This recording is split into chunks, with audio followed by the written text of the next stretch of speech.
You briefed the press, did you not, when you were there? Well, I had several jobs. One of my jobs was that of analyst. I also was an interrogator and indeed briefed the press when we, the CIA, wanted to circulate disinformation on a particular issue. Disinformation is not necessarily a lie. It may be a half-truth. And we would pick out a journalist. I would go do the briefing and hope that he would put the information in print. For instance, if we wanted to get across to the American public that the North Vietnamese were building up their force structure in South Vietnam, I would go to a journalist and advise him that in the past 6 months, X number of North Vietnamese forces had come down the Ho Chi Minh Trail system through southern Laos.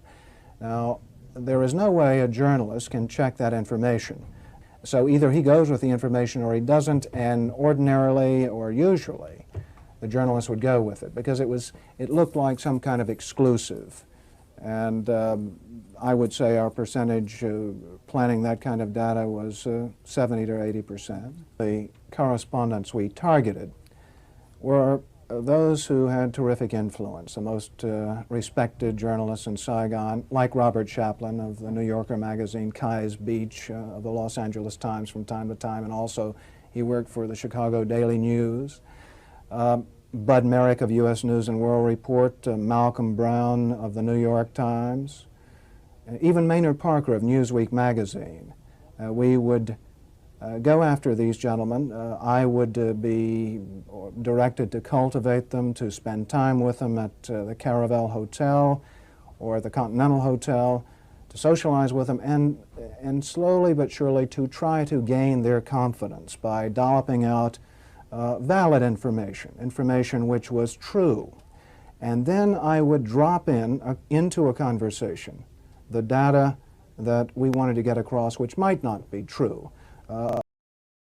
One piece of data, for instance, that we managed to plant in the New Yorker magazine had to do with a supposed North Vietnamese effort in 1973 to develop airfields along the border of South Vietnam.